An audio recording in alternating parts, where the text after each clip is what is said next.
co xénero estruzado.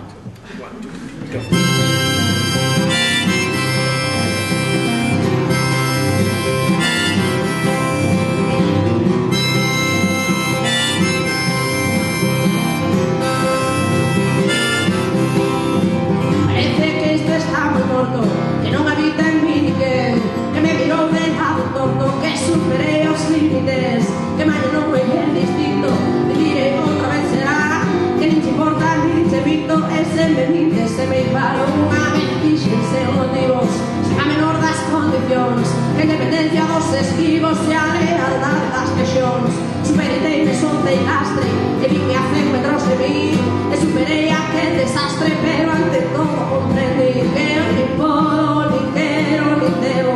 volverme fiar da cultura, da media verdade, da estafa legal,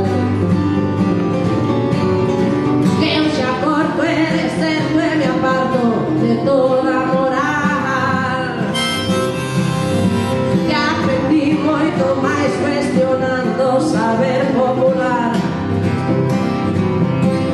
que xa virán tempos mellores, que non choviu sen escapar, eso de risas e desdores, e non hai loita que librar, que sempre houbo ricos e pobres, e as pulgas sacan fraco vago, que hai moito ruido, poucas noces, e onde hai fume non está, e hai que jardas sempre das risas, que non se mama sen chorar, e non se pode estar na misa e ir pra fora a repicar, que o todo vai onde van todos, Vicente vai no Mac tamén, e sempre andamos un por outro, e a puta casa se embarre, e eu nin podo, nin quero, nin debo volverme fiar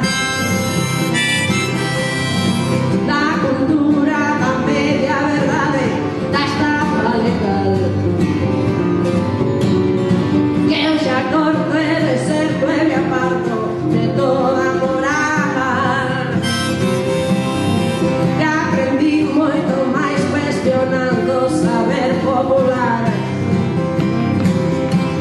e as nenas xogan con bonecas, e rapaciños con balón, e a min sacaba máis da caixa o meu veciño Juan Ramón, que o ateísmo é satanismo, porque algo máis terá que haber, e viva o individualismo e o santo cu de cada quen, que os homes son como o mío.